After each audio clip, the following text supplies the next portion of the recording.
तो देखते ही देखते जो लोग आए थे सिलीगुड़ी में, इनका कब्जा हो गया सारे बिजनेस पे, बड़े पैसे कमाने लग गए, सबके पास पैसे हो गए। तो दूसरे लोग आके कहने लगे कि भाई तुम राधा स्वामी वालों को क्या देता है तुम्हारा गुरु कि तुम्हारे पास इतने सारा सब कुछ हो गया।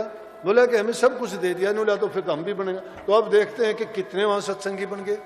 आप सभी को प्यार भरी राधा स्वामी जी। देखिए, जो आज का सत्संग का विषय है उसमें महाराज जी ने बताया कि अगर हमारे दिल के अंदर निश्चय विश्वास नहीं है तो हमारे दिल के अंदर कपट छल कपट भरे हुए हैं।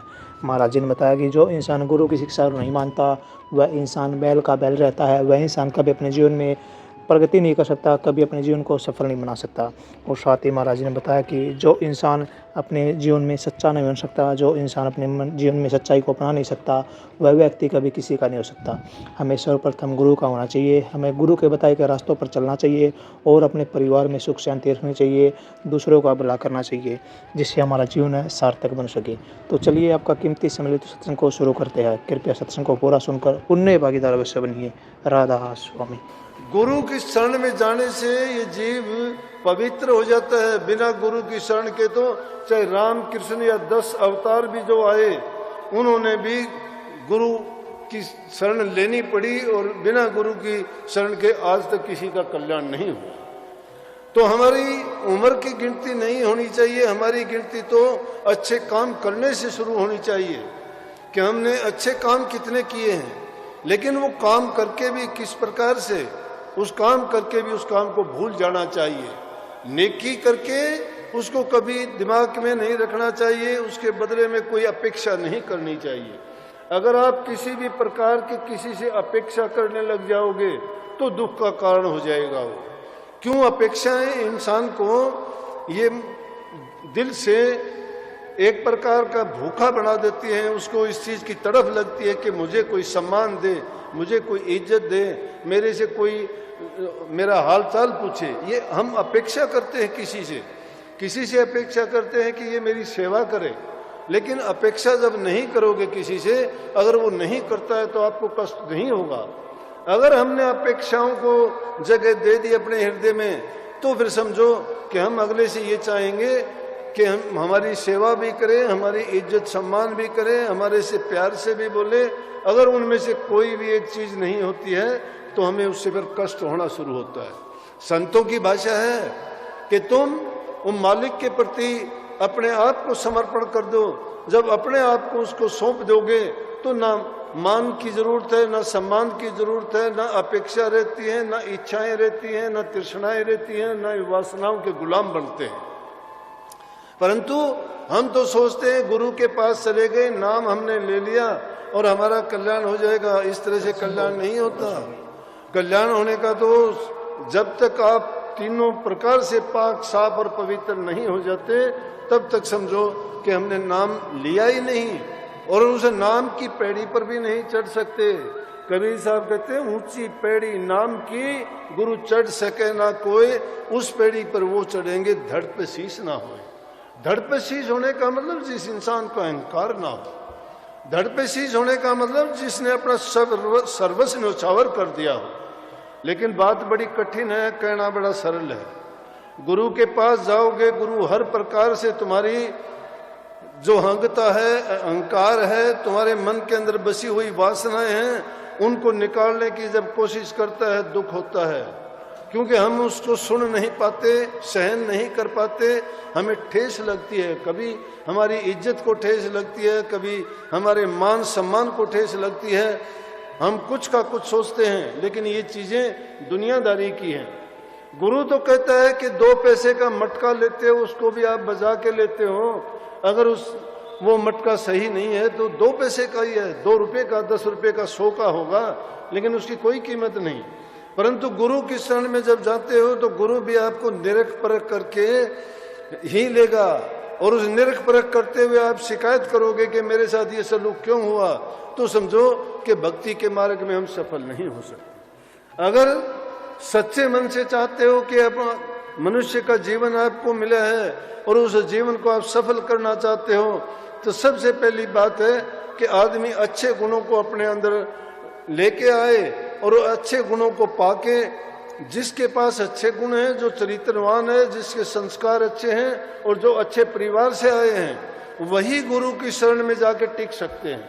नहीं तो टिकना बड़ा कठिन होता है। ये दुनियादारी के जब जकोड़े इधर उधर से लगते हैं, डामाडोल कर देते हैं इंसान को, कोई किसी ईर्ष्या में, कोई किसी द्वेष में।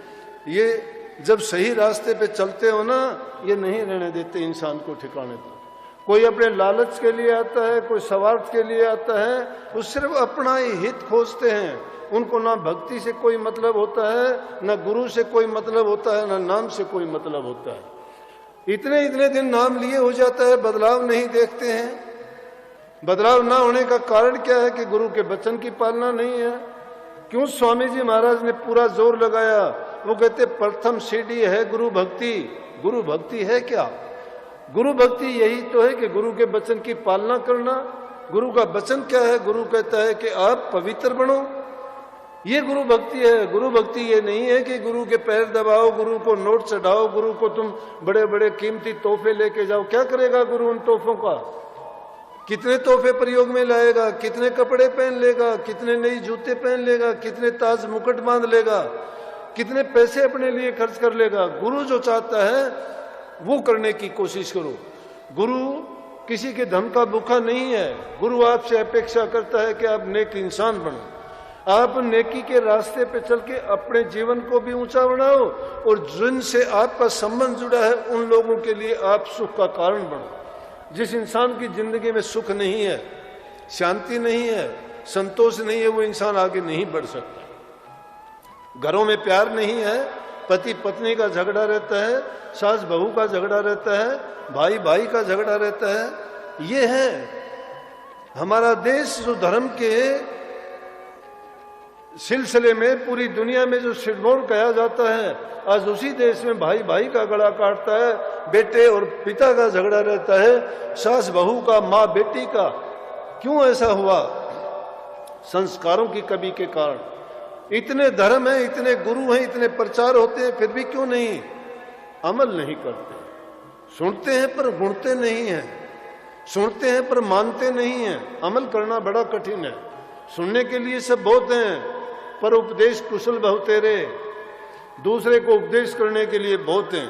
चार बातें सीख लेते हैं इधर उधर की, दूसरे को उपदेश देना शुरू कर देते हैं। लेकिन उनके जीवन की अगर हालत देखोगे तो पता लगेगा कि उनका जीवन खुद अच्छा नहीं है, अच्छा चरित्र नहीं है, उनका व्यवहार अच्छा नहीं है। ईर्ष्या से, निंदा से, दूसरे लोगों की बुराइयों से भरे पड़े हैं। कहाँ भक्ति ठहरेगी? भक्ति के लिए तो अगर तुम सोचोगे कि किसी भी अच्छी चीज को, अगर बर्तन बुरा है और चीज उसमें तुमने अच्छी डाल दी तो चीज बुरी होगी, और चीज बुरी है, बर्तन भी साफ है तो उसमें वो चीज डाल दी तो भी वो बुरी होगी। बुराई तो है, चाहे उसमें डालोगे उसमें बुराई है, या जो डालने वाली वस्तु है उसमें बुराई है। जब तक वो दोनों पवित्र नहीं हो जाती तब तक वो चीज साफ नहीं रह सकती। अपने हृदय को इस प्रकार से पवित्र बनाओ और तब उसमें अच्छे गुण डालोगे तो ही अच्छे गुण पनप सकते हैं, नहीं तो अच्छे गुण नहीं रह सकते।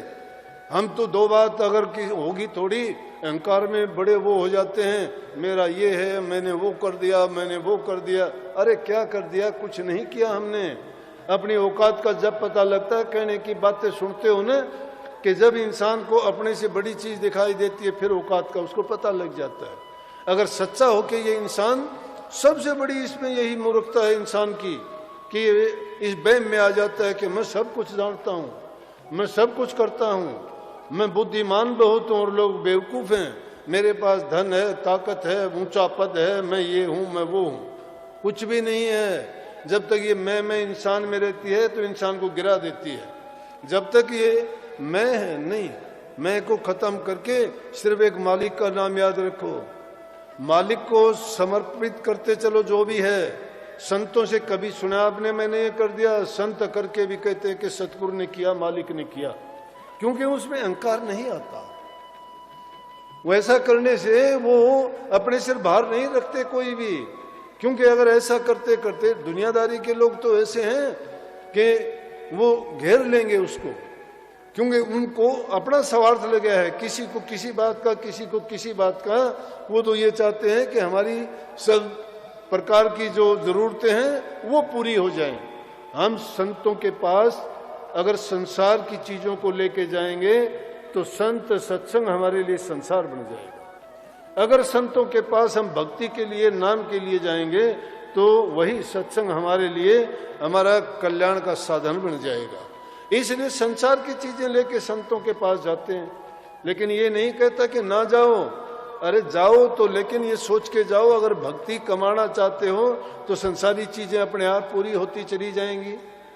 छोटी सी एक मिसाल बताऊं, अपने बहुत से सत्संगी नेपाल में काम करते थे पहले। अब जब ये थोड़ी चाइना का सामान हिंदुस्तान में आना शुरू हो गया, सारे व्यापारी लोग हैं अपने यहाँ से गांव में से गए हुए सेठ लोग, तो उन्होंने क्या किया कि अब सिलीगुड़ी बिल्कुल साथ में पड़ती है बॉर्डर के, तो कभी उनसे बात हुई तो मैं कहने लगा तुम पैसा कमाते हो, देश दूसरा है, कानून पता नहीं कब क्या बदल जाए, तुम्हें अपनी प्रॉपर्टी वहां बनानी चाहिए अपने देश में, ताकि तुम्हें कोई कष्ट ना हो। लेकिन कुछ दिन के बाद में इन्होंने बात को माना, धीरे धीरे करके इन्होंने अपना सारा शिफ्ट कर लिया और देखते देखते वही बात साबित होगी। लेकिन क्या हुआ कि जो लोग सत्संग से जुड़े थे वो लोग पान, बीड़ी, तंबाकू, सिगरेट, शराब सब कुछ छोड़ दिया, सिर्फ आराम से आपस में मिलके प्रसाद बनाते, अच्छा भोजन खाते, और उन्होंने इन चीजों को जब त्याग दिया तो हर प्रकार से अपने काम में मन लगाया। जो आदमी बुराइयों में पड़ जाता है वो काम की परवाह नहीं करता। कब परवाह करता है? एक आदमी शराब पी के अगर अपने आप को कर लेता है तो शराब के नशे में पड़ा रहता है। अगर वो सरकारी नौकरी करता है तो वहां नहीं पहुंचेगा। जमींदार आदमी है तो खेत के काम में टाइम पर काम नहीं करेगा। अगर वो और कोई बिजनेस करता है तो आराम से जाके अपने बिजनेस में पूरा मन नहीं लगाएगा। जब अपना मन किसी चीज में नहीं लगाता है तो कमाएगा क्या, पाएगा क्या? तो उसको सब कुछ मिलता। लोग कहते हैं कि इसको गुरु ने दे दिया, गुरु ने दे दिया, लेकिन देने का तरीका क्या?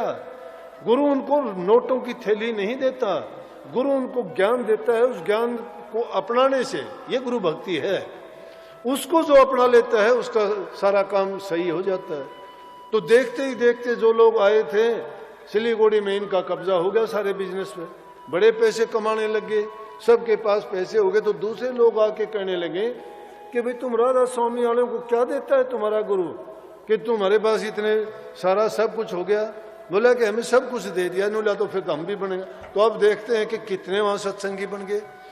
क्यों मैंने ये बात कही कि इसमें एक तो बात यह है कि इंसान जो दूसरी चीजों में अपना मन लगाता था वो अपने काम धंधे में, परिवार में, व्यापार में जिस अपनी पूरी तवज्जो देता है तो उसी में कमाई मिलती है।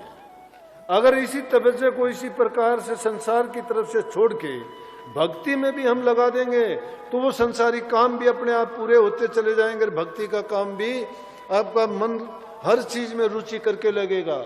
आपकी वृत्ति जब प्रभु के चरणों में लग जाएगी तो उनका गुण यह है कि इंसान के अंदर शांति होगी, प्रेम होगा, अहंकार चला जाएगा, उसके दिल में श्रद्धा, लगन और सहानुभूति, सहनशीलता, सभी अच्छे गुण तो आ जाएंगे। लेकिन ये आदमी क्या करता है, जब काम कोई करता नहीं, जेब में कुछ होता नहीं, फिर इधर उधर ये ताक झांक करता है, दूसरे की चीज पर दृष्टि डालता है। तो ना होने के कारण उस चीज की जरूरत उसको होती है, उससे उल्टे सीधे काम करते करते वो बड़े पापों में भी फंसता चला। सत्संग को पूरा सुनने के लिए बहुत बहुत धन्यवाद। हम आशा करते हैं आपने सत्संग को बड़ा ही ध्यान से सुना होगा। तो जैसे पहले सत्संग जी आपने सत्संग में सुना, महाराज जी ने बताया कि हमें कभी भी अपेक्षाएं नहीं रखनी चाहिए, हमें कभी भी अपने मन में लोभ नहीं रखना चाहिए, हमें जितना भी करना चाहिए सब कुछ भला करना चाहिए और गुरु का हो करना चाहिए। जो इंसान गुरुमुख होता है उस व्यक्ति का जीवन सफल बनता है, और जो इंसान गुरुमुख नहीं होता, गुरुद्रोही होता है, वह व्यक्ति कभी भी सफल नहीं बन सकता, कभी जीवन में आगे नहीं बढ़ सकता। उसके जीवन में हमेशा संघर्ष ही संघर्ष रहता है और वह कभी सुख को प्राप्त नहीं कर सकता। और साथ ही जैसे महाराज जी ने बताया कि नाम का सिमरन अति आवश्यक है। नाम के सिमरन से ही हमारा जीवन सफल बनता है, हमारे जीवन में सुख शांति आती है, परिवार में एकता आती है, परिवार में खुशी आती है। तो कृपया गुरु महाराज जी की इन बातों को आप अपने जीवन में अवश्य उतारिए और अपने जीवन को सार्थक अवश्य बनाइए। और साथ ही अगर आपको सत्संग अच्छा लगा तो कमेंट बॉक्स में राधा स्वामी लिखकर पुण्य भागीदार अवश्य बनिए। मिलते हैं जल्दी एक नए और बहुत ही प्यारे प्रवचनों के साथ। तब तक के लिए राधा स्वामी।